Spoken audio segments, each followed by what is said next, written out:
The COVID-19 weekly briefing for Friday, May 8th. A closer look at the numbers that could determine the next steps for the Poconos economy. And doctors' offices are opening once again, the steps being taken to ensure patient safety. Plus, the number of heart attack and stroke patients is down. But that doesn't mean less people are experiencing symptoms. Medical professionals have a critical message to share.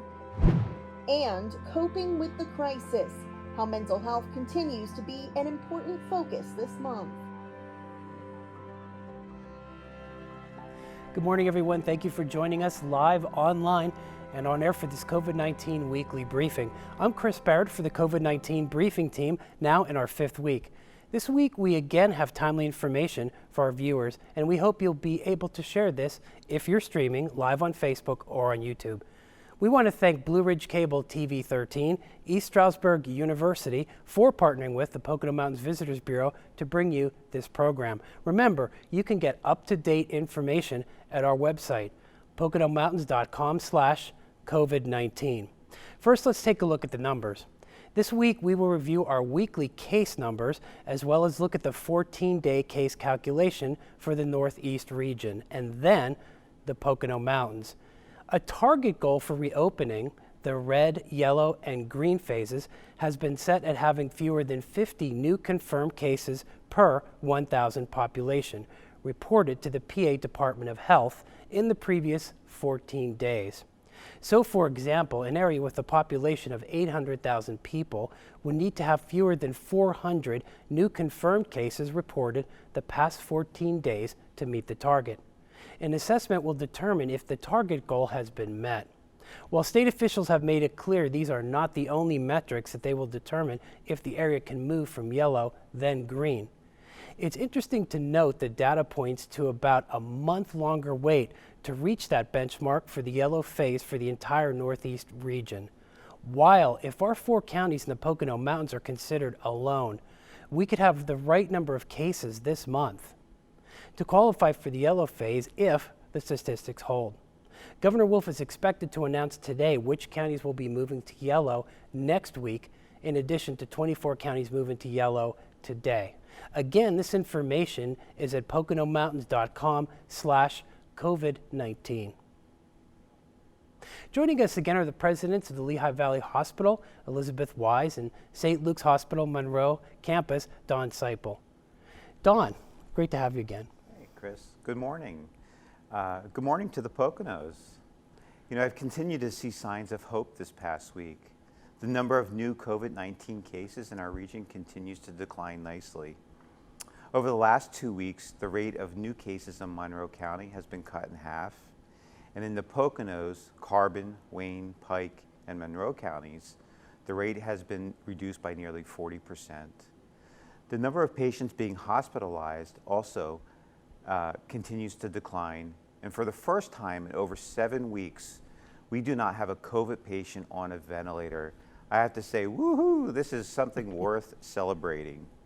In fact, the number of patients currently hospitalized for COVID-19 is the same as it was over 7 weeks ago when the COVID-19 pandemic began to hit Monroe County. You may or may not know this, but this week is Nurses Week, and it's also the Year of the Nurse in celebration of the 200th birthday of Florence Nightingale. Frontline nurses have embodied Florence's bravery, compassion, and commitment. To all the nurses out there, thank you for your service. It is in times like these that we truly appreciate the work you do. Like all of you, thoughts of returning to normal, or at least our new normal, are constantly on my mind. Elizabeth and I wanted to let you know that it is okay to begin to make your health a priority again. We also want to reassure you that it is safe to come into our healthcare facilities and receive care. I believe our healthcare facilities are the safest places to be. We have been taking precautions to ensure our patients, visitors, and employees are protected from the COVID-19 virus. We are ready for you.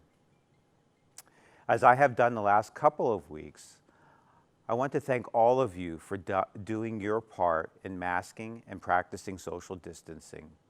It has made a difference. Not only have we flattened the curve, but we have bent it.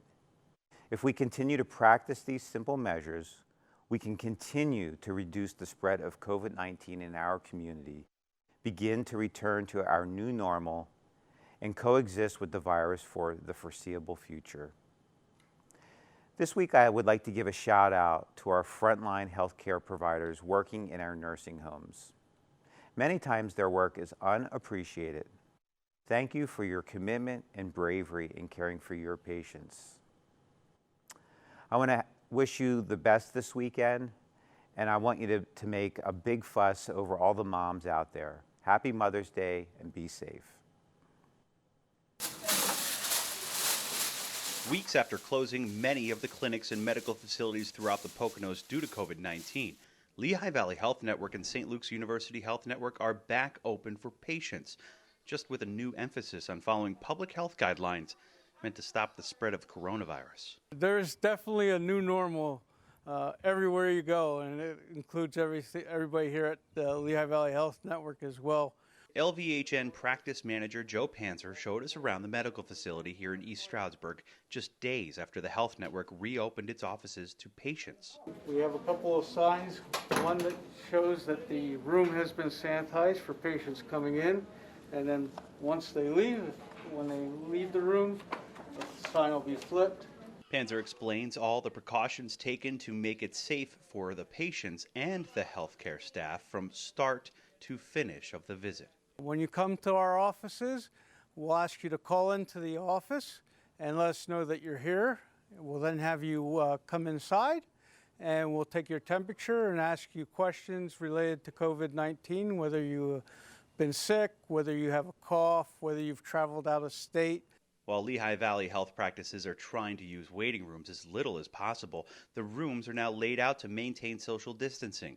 Many of the chairs that used to maximize capacity in these rooms have been removed. If you should happen to have to wait in the waiting room for a few moments, we do have chairs separated, so we keep social distancing, keeping everybody 6 feet apart, and then we'll call you into the office and get you into your room. Blue tape indicates the line where patients can stay 6 feet away from office staff, whether it's an expectant mother coming for a checkup or someone with family medicine needs. After every patient leaves, we're wiping down both the patient table, all the doorknobs, doors, countertops, all the things like that. We're sanitizing with our wipes and making sure the room is clean and ready for the next patient. The same protocols are being followed at St. Luke's Hospital Monroe campus and its doctor's offices. Dr. Peter Favini still stresses the need to wear masks when visiting the emergency room.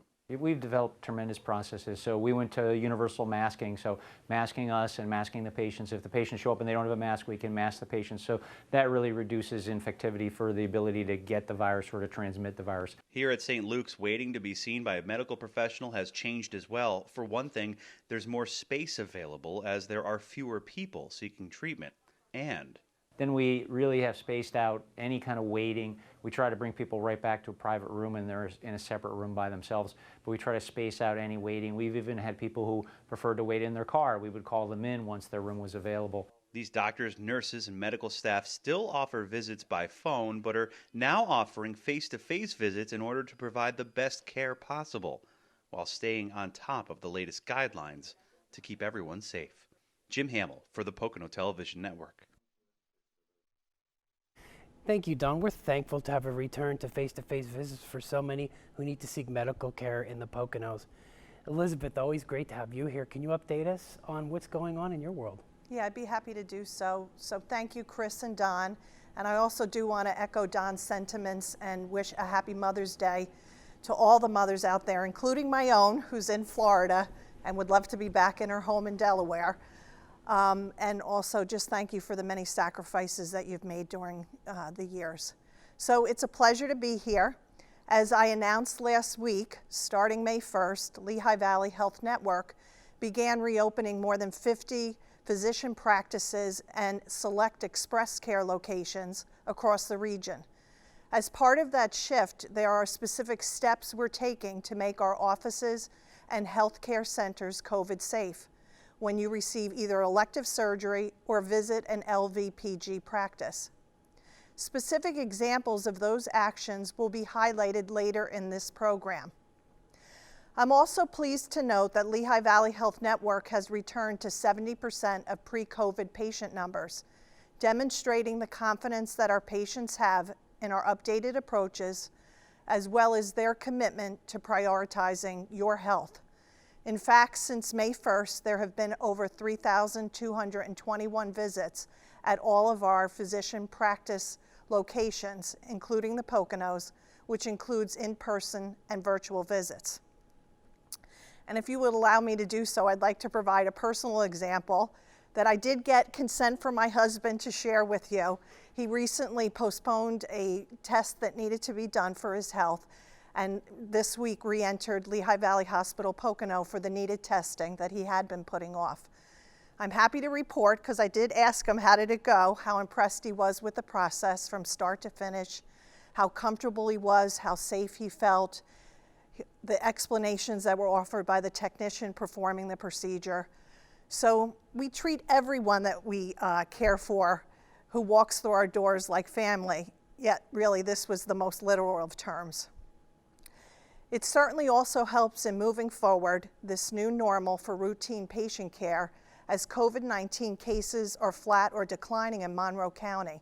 And the trend that we're seeing at Lehigh Valley Hospital Pocono is a significant decline in the number of patients that require critical care services, as well as medical care. And the number of patients that are coming in for potential symptoms are testing negative. So truly it takes a village to realize these COVID-19 patient successes. A critical part of the team are our nurses. And as Don described, this is Nurses Week and National Nurses Week, and it is the Year of the Nurse. It ends on May the 12th, Florence Nightingale's birthday. So I'm not sure if many of you know, but I am a registered nurse and have extraordinary pride in the level of professionalism that our Lehigh Valley Hospital Pocono nurses provide to their patients every day. That professionalism has never been more evident than during this COVID-19 global pandemic. One example of these amazing professionals going above and beyond is during the treatment and caring of Bill Cohen, a 101-year-old patient who celebrated his birthday at Lehigh Valley Hospital Pocono while combating COVID-19. In this video, you can see the nurses and other healthcare professionals lining the hallway, wishing Bill a heartfelt goodbye as he was discharged from the hospital. Bill's granddaughter was quoted as saying, "The medical staff at Lehigh Valley Hospital Pocono are the most awesome superheroes around. They were there for him when I couldn't be and treated him as if he was a member of their own family." And that is this week's example of my ongoing hope that I continue to share with you. As mentioned by St. Luke's, Don mentioned during a prior broadcast, viewers should not delay in getting needed emergency treatment for critical issues, such as heart attacks and strokes. And in this next segment, both St. Luke's and Lehigh Valley Hospital physicians highlight why this is so critical. This segment also details common warning signs for heart attacks and strokes.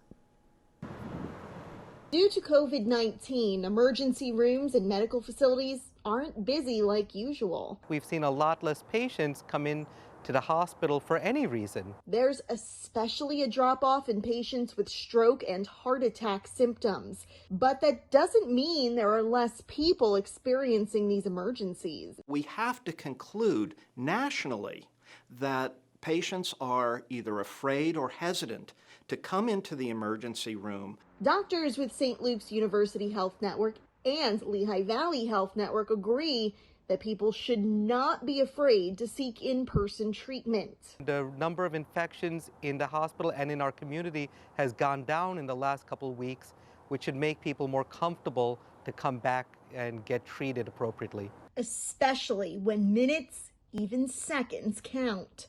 every one of our emergency departments are here to treat other disorders besides COVID that can be just as deadly, that can be just as crippling. Signs of heart attack may include chest pressure or tightness, trouble breathing, or sudden sweating. Signs of stroke may include weakness in one side of the body, trouble talking, and blurry or loss of vision.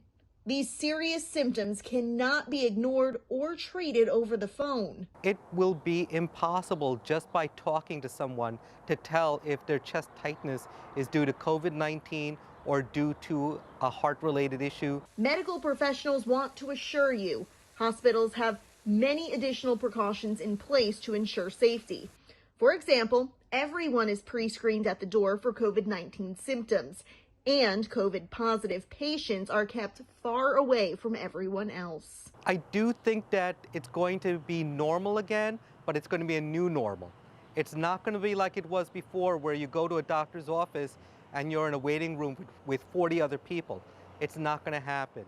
For Pocono Television Network, I'm Brianna Strunk.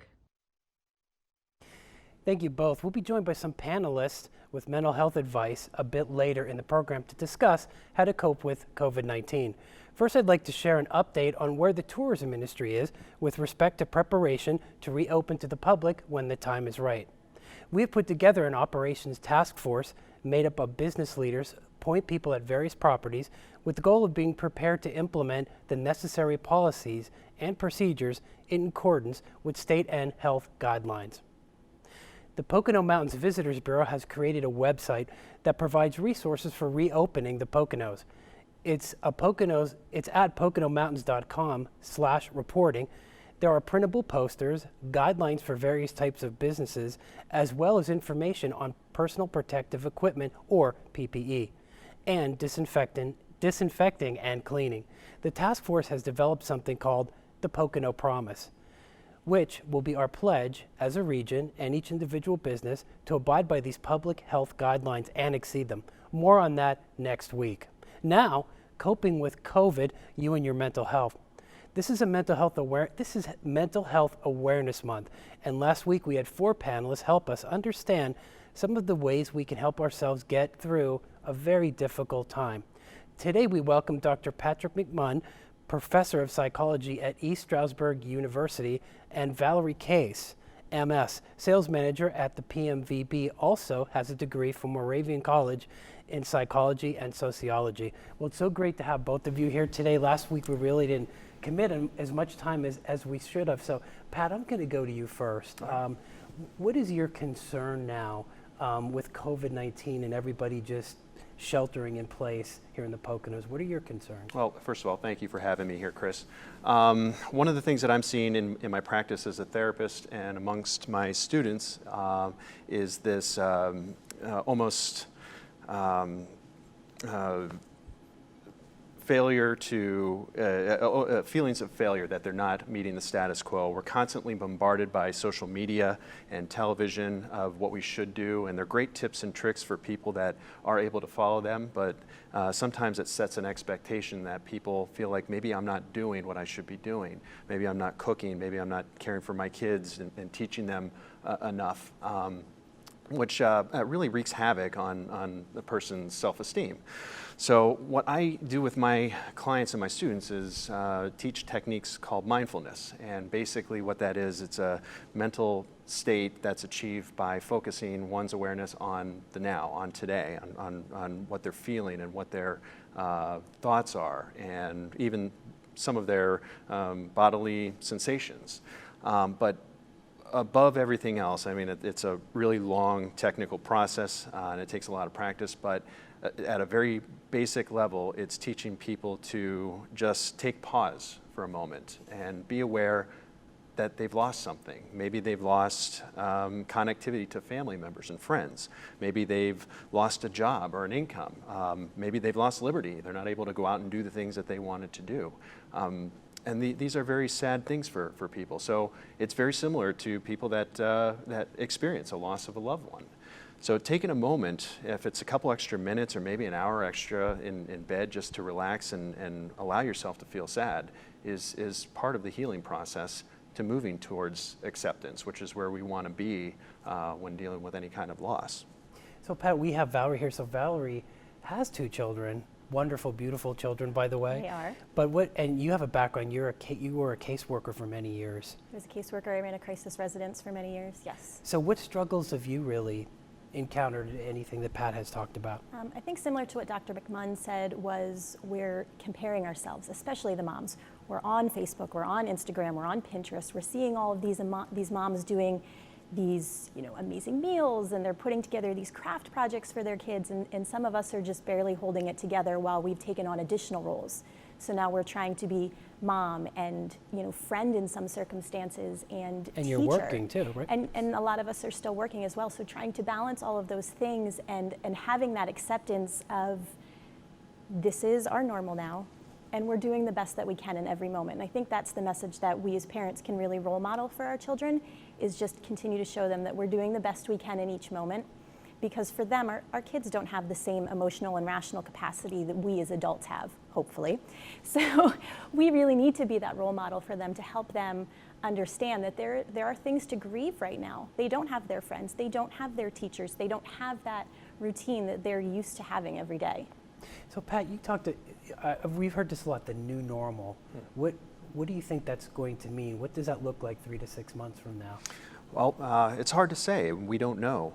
We're encountering new challenges each and every day, and for some people, going back to that loss, it comes out, if it's unchecked and not managed, it could come out as opposition. We're seeing that in the news, people protesting, because anger comes out sometimes too. So it's important to be aware of what is healthy and unhealthy functioning. Sleeping in a little extra in the morning is okay, but are we sleeping all day and shirking our responsibilities for teaching our children or caring for ourselves or our jobs, or making our situation worse? So what about the goals? I mean, Valerie talked about so many things that she has to do during a day. Should she set goals? Like, what advice would you give her to kind of get through that day? Goals are always good to have. Of course, we have, going back to the mindfulness, if we don't meet those goals, are we going to forgive ourselves? And that's key to it, being realistic in our expectations. And we could talk a whole segment on goal setting, but as long as we're realistic and it's measurable, and we allow ourselves a little bit of freedom to not meet those goals once in a while, that's healthy too. So what about you, Valerie? How did you feel when this first started versus how you're feeling now? Well, if I may touch a little bit on what he said, and then I'll answer that. Go ahead, please. Yeah. What we use in our house is called rhythm. So as opposed to having a very rigid structure or routine, especially for the type A personalities of the world who like to have the schedules and the posters and the checklists, that in the beginning was me. I had all of the things that I was hanging up, all of the checklists, all of the structure, and I realized it just wasn't working for us, and we needed to create a way to function. So we use what we call rhythm. So maybe sometimes we spend a little more time on one activity and a little less on others. Just depends on what we're feeling in that moment, what's working in that moment, and we've just realized that our days can be more fluid, and we're ultimately going to get everything accomplished if we're working together and towards that same goal. So your students, I've been curious about this, having my son's in college now, so he's 20, and my daughter's 16 in high school, and I know you're actually being a teacher. They're distance learning. So how do you feel about that as a professor yourself? Well, it's required. There's a lack of options as far as getting out and sitting next to your fellow students. I can say that we are adjusting every day and trying to figure out ways to make it more interactive. For me, I use video conferencing. I have students do presentations and evaluate each other via Zoom or whatever product I have. So yeah, just working with the tools that we have, similar to kind of keen in what Valerie said. Use the tools that you have and be flexible and be creative and try and make this a good experience for everybody. How are the students dealing with it? I wonder that in the college level and the high school level. Some are persevering. They're doing great. Others, they're trying to figure things out. This was not ideal. I personally had a lot of students this past semester that swore they would never take an online class, and they were thrown in the deep end on this. So I was wondering about that. Yeah. So back to that loss thing, they felt like they lost, and some of them were really angry about it. I think for the most part, the majority of them persevered and did what they needed to do to get through this. So we have about 30 seconds left. And what do you feel somebody can take away from this experience as a positive, and how should they build on that? Being creative, finding creativity and using your resources around them. At a basic level, we are in survival mode and figuring out what we have, and taking an inventory of our surroundings and our feelings and our thoughts and even our connections, and using them to make better decisions and get through this together. Well, I want to thank you both, Valerie, for being a real life example. Doctor, thank you so much for being here. This is a segment I'm sure that can go on for hours, and we do want to have some of you back at some point in time to do an extended segment, because I think the mental health piece is one that we really need to explore more in this program and on successive programs.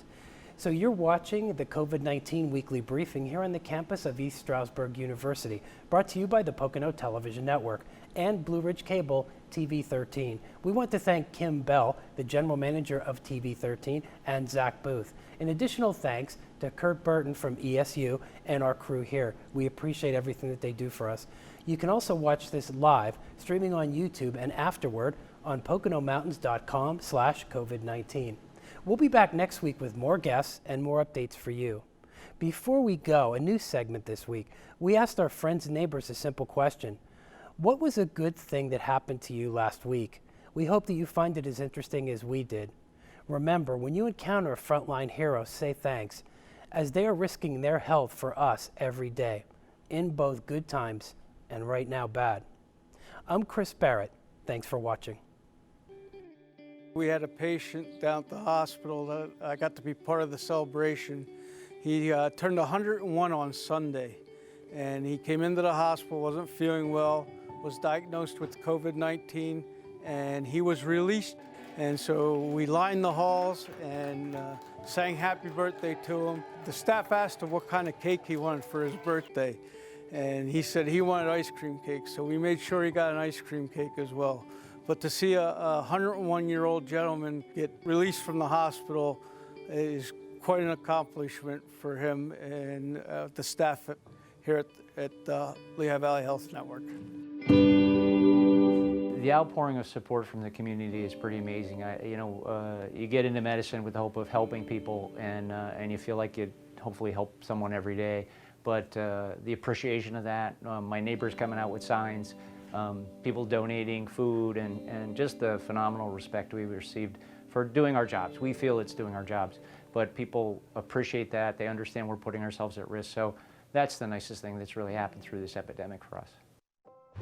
Help is just a click away. Visit PoconoMountains.com/COVID-19. That's PoconoMountains.com/COVID-19.